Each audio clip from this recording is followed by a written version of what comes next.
Good evening, friends, fiends, and night owl supremes. Welcome to A Bit Late, where tonight we are reading a short, silly story because sometimes that's what's needed. Just it is. Things can go weird or wrong or good or bad, but it's always good to laugh or at least, follow someone named Simpleton in their adventures, which is exactly what we're doing tonight. Tonight's tale is The Fool and the Birch Tree, which is a Russian fairy tale, and it kind of has Jack and the Beanstalk vibes, given that there is a ox that is for sale and the person selling it is none too witty, I guess we'll say. But more happens than just that, of course. Otherwise, it wouldn't be a fairy tale. But hey, I hope you're having a wonderful evening so far, or a day whenever you're listening to this. Things are pretty good here. I mean, they're always good with cats and a story and tea and lights, candles, etc. But do get comfy, get cozy, summon your animal familiars about you, and follow me into the tale of The Fool and the Birch Tree.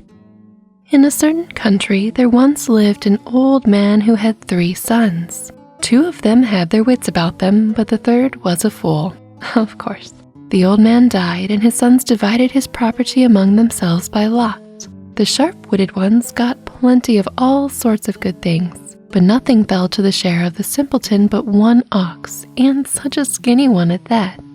That doesn't seem fair, like the 2 brothers who are older are deciding things amongst themselves. Obviously, the third one's not gonna get a fair shake at anything here. Come on now.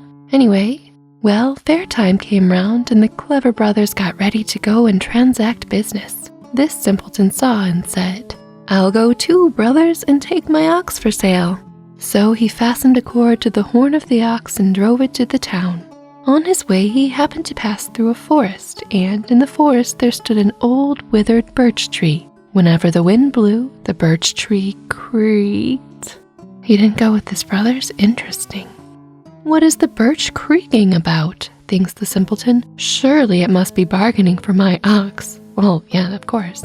Well, says he, if you want to buy it, why buy it? I'm not against selling it. The price of the ox is 20 rubles. I can't take less. Out with the money.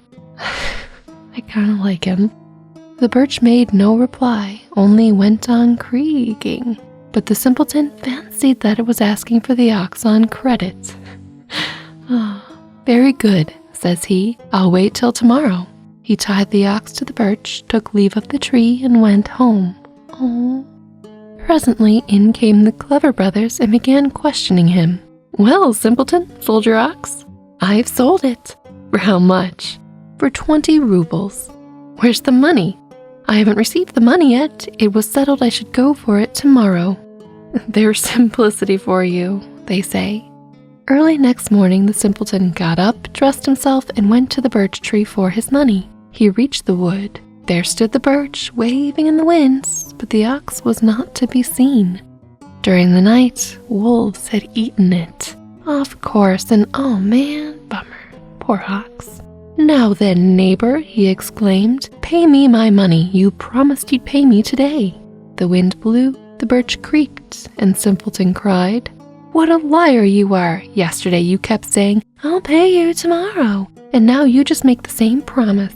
"Well, so be it. I'll wait 1 more day, but not a bit longer. I want the money myself." When he returned home, his brothers again questioned him closely. "Have you got your money?" "No, brothers, I've got to wait for my money again." "Whom have you sold it to?" "To the withered birch tree in the forest." Oh, what an idiot. And oh, my sentiments, kind of exactly. But things usually work out for the simpletons in these stories in a very roundabout way, so I'm curious how this one does it. On the 3rd day, the simpleton took his hatchet and went into the forest. He is done. He has had enough. Arriving there, he demanded his money, but the old birch tree only creaked and creaked. "No, no, neighbor," says he. "If you're always going to treat me to promises, there'll be no getting anything out of you. I don't like such joking. I'll pay you well out for it." With that, he pitched into it with his hatchet, so that chips flew about in all directions. Wow, we're harming ox and trees in this story. Not a very environmentally friendly one, I guess. Anyway, now in that birch tree there was a hollow, and in that hollow some robbers had hidden a pot full of gold. Things always work out for Simpleton, man. The tree split asunder, and the simpleton caught sight of the gold. He took as much of it as the skirts of his clothes would hold and toiled home with it. There he showed his brothers what he had brought. Oh, I don't know if he should have done that. "Where did you get such a lot, simpleton?" said they. "A neighbor gave it to me for my ox." "But this isn't anything like the whole of it. A good half of it I didn't bring home with me. Come along, brothers, let's get the rest." Oh, I do hope they don't hurt him. I hope they don't. Sometimes it happens in stories and it makes me really sad, like upset. Where's the fraternity and the brotherly love? Come on now. Anyway, well, they went into the forest, secured the money, and carried it home. "Now mind, simpleton," say the sensible brothers, "don't tell anyone that we've got such a lot of gold." It's very pragmatic advice, bro. "Never fear, I won't tell a soul." All of a sudden, they run up against a holy man and he says, "What's that, brothers, you're bringing from the forest?" The sharp ones replied, "Mushrooms."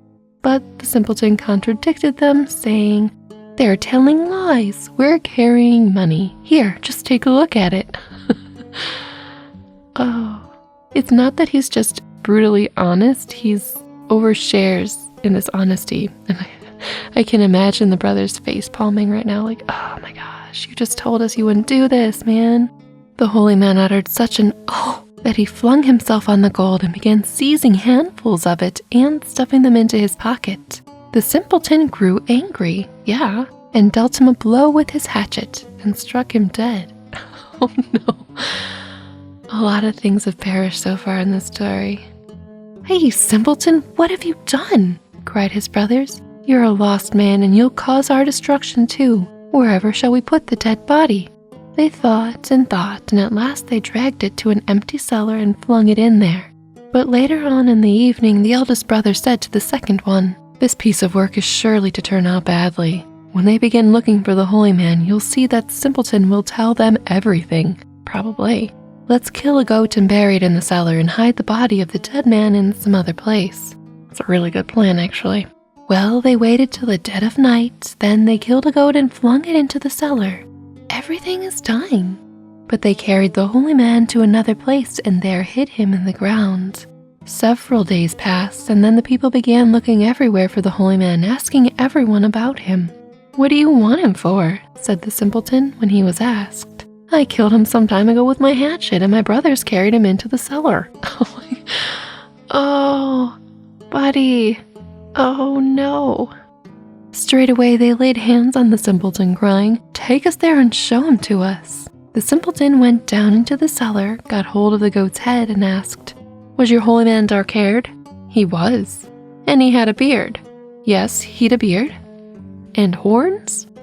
"What horns are you talking about, simpleton?"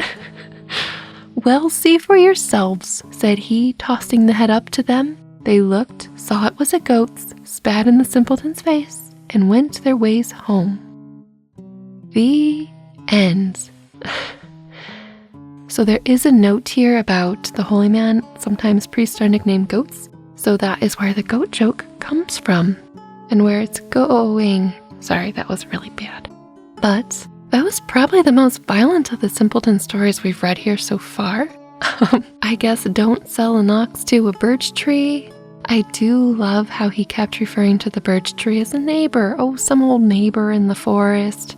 I did think that was pretty cute. But this was certainly an interesting story. Let me know your thoughts. And if you have time, we do have a choose your own adventure story going on the channel right now. So that's really fun. If you're listening to this and it's still going on, check out the community tab and go vote for an answer and change the course of the story yourself. Ooh, cool. Anyway, I hope you're continuing to have a wonderful evening, or if you weren't having a good evening before this, it's a little bit better. But now, off to sleep and dream what you will, or stay a while and enjoy another tale. Whichever you choose, I'll speak to you again, and until then, stay spooky, my friends. Good night.